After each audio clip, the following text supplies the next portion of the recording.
जरा इन जगहों को देखिए, हिमाचल, शिमला, गोवा, अरे भाई साहब माउंट एवरेस्ट पर भी लोगों ने क्या गंद मचा रखी है। और जरा इन लेजेंड्स को भी देखिए, ये अपनी थार लेकर सीधे समंदर में ही ऑफ-रोडिंग करने चले गए और गाड़ी ही डुबा दिए। गाड़ी तो ऑफ-रोड नहीं गई, हाँ इनकी बुद्धि जरूर ऑफ-रोड चली गई थी। वो तो अच्छा है कि आसपास के लोगों ने बचा लिया इन बुद्धिजीवियों को, नहीं तो धरती का बड़ा नुकसान हो जाता। नमस्ते दोस्तों, आज हम बात करेंगे ओवर टूरिज्म की। आसान भाषा में, जब कुछ खास टूरिस्ट प्लेसेस पे भीड़ हद से ज्यादा बढ़ जाए तो उस समस्या को कहते हैं ओवर टूरिज्म। ठीक वैसे ही जैसे पिंकी की मम्मी पिंकी की तारीफ करते हुए हद से आगे बढ़ जाती हैं कि अरे बिल्कुल गऊ है गऊ हमारी पिंकी, अरे इतनी संस्कारी है वो, इतनी संस्कारी। क्या पब में? अरे अरे इसको क्या पता पब शब, इसको तो बस रब पता है। आपने भी देखा होगा कि आजकल अगर आप कहीं घूमने जाते हैं तो वहां पहले से ही इतनी भीड़ जमा होती है कि आपका मन करता है कि भाई वापस ही चला जाए। और उस भीड़ में ज्यादातर लोग अपनी आंखों का इस्तेमाल करने की जगह कैमरे में घूर रहे होते हैं। कैमरा उस जगह को देख रहा होता है और वो स्क्रीन पर उस जगह को देख रहे होते हैं। गजब बेइज्जती है। कहने को तो ओवर टूरिज्म एक छोटी सी बात लगती है, और भी गम है जमाने में, है ना। पर इस वीडियो को अंत तक देखिए तो आपको समझ में आएगा कि ये छोटी सी बात कितनी बड़ी बड़ी समस्याओं को जन्म दे रही है, खासकर अपने देश में। और हाँ, शायद आपको ये भी समझ में आए कि सच में घूमने जाना क्या होता है। जिस फ्रेशनेस और बदलाव की तलाश में आप घूमने निकल पड़ते हैं वो आखिर मिलती कैसे है। तो चलिए शुरू करते हैं इतिहास से। अरे घबराइए नहीं, डेट्स नहीं याद दिलाऊंगा। अरे बहुत डंडे खाए हैं मैंने, फिर भी ससुर आज तक याद नहीं हुआ कि पानीपत की लड़ाई किस सन में हुई थी। बस थोड़ा सा जान लेते हैं कि टूरिज्म शुरू कैसे हुआ। तो बात बहुत समय पहले की है, जब हमारे पूर्वज कबीलों और कस्बों में रहा करते थे। उस समय जरूरतों या फिर कहें मजबूरी की वजह से एक जगह से दूसरी जगह जाने की जरूरत पड़ी थी। अब जैसे कहीं सूखा पड़ गया, कहीं बाढ़ आ गई, कहीं जंग छिड़ गई, तो दूसरी जगह जाना पड़ता था। अब आप कहोगे ये तो अभी भी हो रहा है। अरे पूरी बात तो सुन लो पहले। हाँ, तो पहले लोग जरूरतों की वजह से एक जगह से दूसरी जगह जाना शुरू किए थे। पर जैसे जैसे समय बीतता गया, हमारे शहर स्थायी होते गए और परिवहन की सुविधा विकसित होने लगी, तो हम सब के अंदर वही फीलिंग आने लगी जो दिल्ली वाले मोंटी और उसके 4 दोस्तों को गोवा का प्लान बनाने के लिए मजबूर कर देती है। कुछ नया देखने की इच्छा, कुछ क्रेजी कर देने की ललक, आम बोरिंग जिंदगी से छुटकारा। यहीं से शुरुआत हुआ ट्रैवल फॉर लीजर, यानी कि आनंद के लिए की गई यात्रा, या फिर टूरिज्म। तो अब टूरिज्म यानी घूमना फिरना अपने आप में कोई बुरी बात नहीं, बल्कि बहुत अच्छी बात है। ये हमारे इंसान होने का एक उपहार है कि हम अपने मर्जी और चुनाव से कहीं भी आ जा सकते हैं। आदमी जब पहली बार बर्फ से ढके पहाड़ देखता है या फिर विशाल नीला समंदर, उसके आंखों का हर कोना भर जाता है। या फिर घने जंगल की खामोशी उसे थोड़ी देर को ही सही एकदम शांत कर जाती है, तो उसे लगने लगता है कि उसे कुछ ऐसा मिल गया है जो शायद पैसों से ना खरीदा जा सके। लेकिन आदमी की आदत है, जो चीज उसे एक बार अच्छी लग जाती है वो उसके पीछे हाथ पांव धो के पड़ जाता है। ठीक वैसे ही जैसे पपुआ पबजी के पीछे पड़ गया है, घर वालों से लात खाने के बाद भी मोबाइल नहीं छोड़ रहा है। अरे उतर पेड़ से नीचे उतर। अरे पेड़ पे बैठ के कौन पबजी खेलता है रे? अरे भगवान करे बंदर ले जाए इसका फोन। यही हाल हमने टूरिज्म का किया। कुछ खास जगहों पे जा जाके हमने वहां इतनी भीड़ मचाई कि हमने बिल्कुल अति कर दी, और ये समस्या पूरी दुनिया में फैली हुई है। लेकिन अपने देश में ये समस्या और खतरनाक होने वाली है। इसके 2 कारण हैं। पहला कारण, अपने यहाँ लोग बहुत ज्यादा है और जगह बहुत कम है, और जो जगह बची है वो भी दिन ब दिन सिकुड़ती जा रही है। दूसरा कारण, इन मुद्दों पर हम आम तौर पे कोई बातचीत तो करते ही नहीं है, जब तक कि कोई बड़ी दुर्घटना ना हो जाए। तो ये हाशिए पर रखी एक समस्या है जो दिन ब दिन विकराल रूप लेती जा रही है। तो चलिए हम जानने की कोशिश करते हैं कि भारत में ये समस्या क्यों बढ़ती जा रही है। तो इसके 4 मुख्य कारण हैं, और पहले 3 कारण तो मैं कहूंगा कि ठीक हैं, नेचुरल है।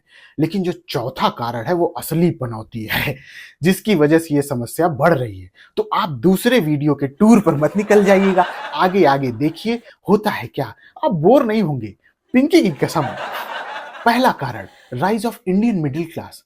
जैसे जैसे मिडिल क्लास की स्पेंडिंग पावर यानी खर्च करने की क्षमता ऊपर जा रही है, उसके मन का नादान परिंदा जो बॉस की गालियां खा खा कर परेशान है, उड़ने को बेचैन होने लगता है। और हम बोलते हैं कि चलो कहीं घूम के आते हैं, और वहां से जब लौटेंगे एकदम नया होकर, तो फिर क्या, फिर वही काम करेंगे कुछ महीने और उसके बाद फिर घूमने जाएंगे।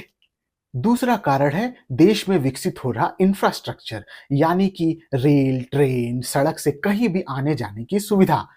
पहले जमाने में हम सुना करते थे कि हमारे नाना 100 किलोमीटर साइकिल चलाकर गए थे कुंभ मेला में नहाने। अरे वो था असली टूरिज्म, आज की तरह नहीं कि होटल वाले ने वेलकम ड्रिंक नहीं दिया तो मुंह फुला के घूम रहे हैं। तो आज इंफ्रास्ट्रक्चर डेवलप होने की वजह से कहीं भी आना जाना आसान हो गया है, खासकर उन लोगों के लिए जो इसको अफोर्ड कर सकते हैं। बाकी की जनता तो अभी भी धक्के खा रही है, पर वो किसी अलग वीडियो का मुद्दा है, बाद में डिस्कस करेंगे। तो इंफ्रास्ट्रक्चर का डेवलपमेंट और साथ में इंटरनेट की सुविधा आज टूरिज्म को बहुत आसान बना दी है।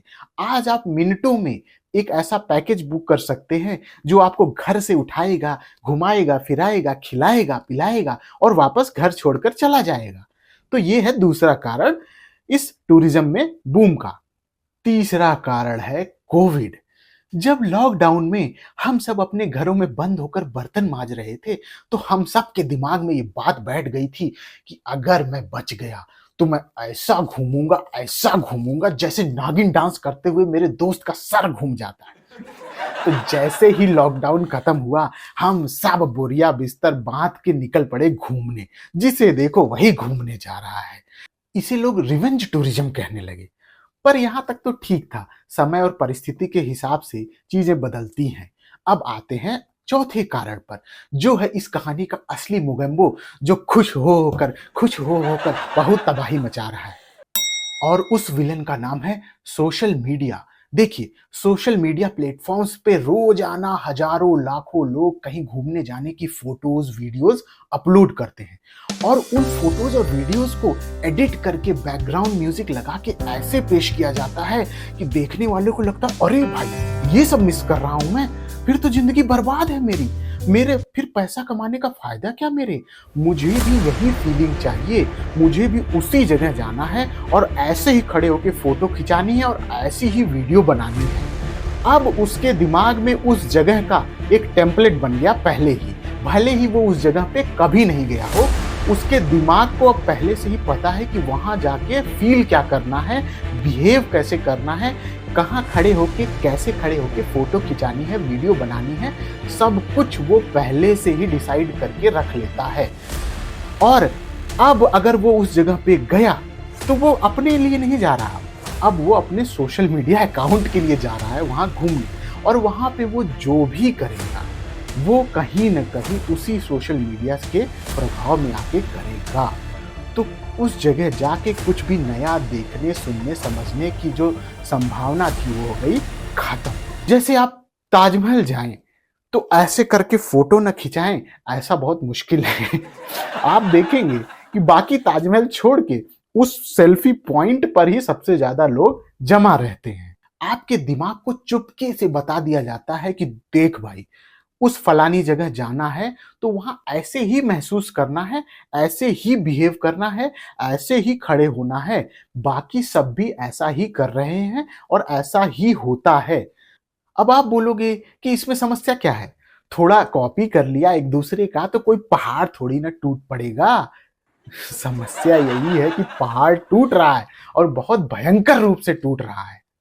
जब सोशल मीडिया प्लेटफॉर्म पर किसी जगह की बहुत ज्यादा हाइप क्रिएट की जाती है तो पूरे देश से लोग बस, ट्रक, ट्रैक्टर, हवाई जहाज लेके उस जगह पहुंच जाते हैं झुंड बनाकर, और उस जगह का जो मुख्य अट्रैक्शन है, मुख्य आकर्षण, उस पर टूट पड़ते हैं। और सबको उसी जगह पर उसी समय पर एक ही काम करना है, इसको ऐसे समझिए कि समझ लीजिए आपके शहर में एक मूवी लगी है और पूरा शहर डिसाइड कर ले कि भाई हमें तो फ्राइडे को रात 9 बजे का शो ही देखना है। भले ही उस सिनेमा हॉल में और टाइम स्लॉट्स अवेलेबल हों, दूसरी मूवीज भी लगी, लेकिन पूरा शहर बोल रहा है कि हमको फ्राइडे को रात का 9 बजे का ही शो देखना है। सोचिए उस सिनेमा हॉल के बाहर का क्या हाल होगा, क्या भगदड़ मचेगी वहाँ। वही हाल हो रहा है हमारे टूरिस्ट प्लेसेस का। टूरिज्म की बात वैसे तो साधारण सी लगती है, पर हम ये भूल जाते हैं कि इसके पीछे भी एक बहुत बड़ी इंडस्ट्री काम करती है और किसी भी इंडस्ट्री की तरह इस इंडस्ट्री का भी मुख्य प्रायोरिटी होता है उसका मुनाफा बढ़ाना। जब उन्हें दिखने लगता है कि किसी खास जगह की डिमांड बहुत बढ़ रही है तो वहाँ पे अंधा विकास शुरू हो जाता है, वहाँ धुआंधार कंस्ट्रक्शन शुरू हो जाता है, भले ही वो उस जगह को बर्बाद कर दे, वो जगह उसको झेलने लायक हो या नहीं हो। इसका ताजा उदाहरण है उत्तराखंड का एक शहर जोशीमठ, जहां पर इतना कंस्ट्रक्शन हुआ कि वो पूरा शहर ही नीचे धंस रहा है। और तो और हिमाचल उत्तराखंड में लैंडस्लाइड इतनी भयंकर होती जा रही है दिन ब दिन। इसका एक बहुत बड़ा कारण है अंधाधुंध कंस्ट्रक्शन बिना किसी बैलेंस के। और तो और जब किसी जगह की डिमांड बहुत बढ़ने लगती है तो वहाँ पे ऐसी चीज़ें डेवलप होने लगती है जिसका उस जगह से कोई लेना देना ही नहीं है। जैसे आप समंदर घूमने आए हो तो आओ थोड़ा जुआ भी खेल लो। अरे ऐसे सूखे सूखे जुआ क्यों खेलोगे? लो ये थोड़ा बियर भी पी लो ठंडी ठंडी। हाँ लगा दो, पूरा पैसा लगा दो, तुम ही जीतोगे भाई। ओ अच्छा हार गए, कोई बात नहीं, बेटर लक नेक्स्ट टाइम। अच्छा जाते जाते ये सब खाने पीने का बिल क्रेडिट कार्ड से देके जाना, ओके? कम अगेन सून। तो ये होता है।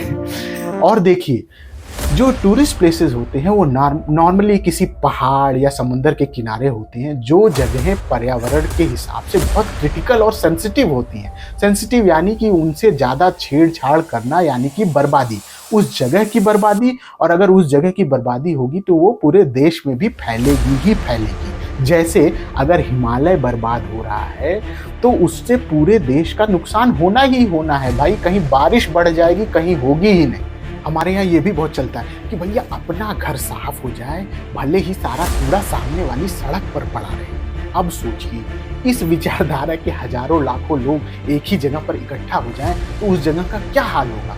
खासकर ऐसी जगहें जो रिमोट एरियाज में हैं, पहाड़ों पर हैं, जहाँ वेस्ट प्रोसेसिंग की कोई सुविधा वैसे भी नहीं होती है। तो हिमाचल की ये तस्वीरें देखिए जहाँ पर कूड़ा उठा कर खाइयों में डाल दिया जा रहा है कि वहाँ कूड़े की नदियाँ बनने लगी। और ये जो भीड़ होती है उसको उस जगह के लोकल इश्यूज से, वहाँ के रहन सहन से कुछ लेना देना नहीं। ये तो वहाँ बस इंजॉय करने गए हैं। तो अब इंजॉय करने का जो आइडिया भी है उन्होंने सोशल मीडिया से उठाया, हुड़दंग मचाने को आजकल लोग इंजॉय करना बोल रहे हैं।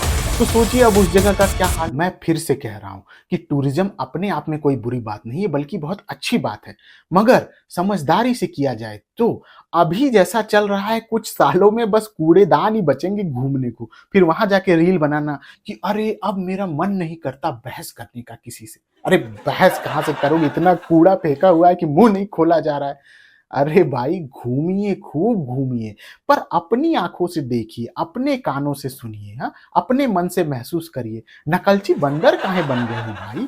और अब जहां भी जा रहे हो उस जगह का, उस जगह के लोगों का, वहां के लोकल ट्रेडिशंस का पूरा सम्मान करिए, और खासकर उस जगह के पर्यावरण का पूरा सम्मान करिए। अब अगर आप जंगल में घूमने गए हो और वहां आधी रात में आप बोनफायर करके लाउड स्पीकर पे गाना बजा रहे हो तो ये अच्छी बात है।